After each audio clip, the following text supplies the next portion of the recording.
జానపదం కొత్త ఆట నేర్చిందా పాపలాంటి లేత పదం పాఠశాలగా కూనలమ్మ జానపదం పల్లె దాటి వచ్చిందా చవళిల జానతనం పాట చూపగా కుంచెలో దాగే చిత్రాలు ఎదురొచ్చేలా అంతటా ఎన్నో వర్ణాలు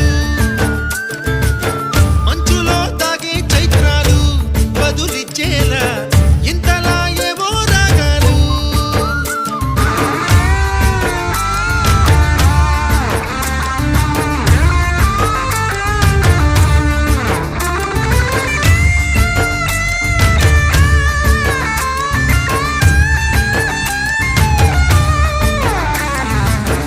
ఆకతాయి సందడిగా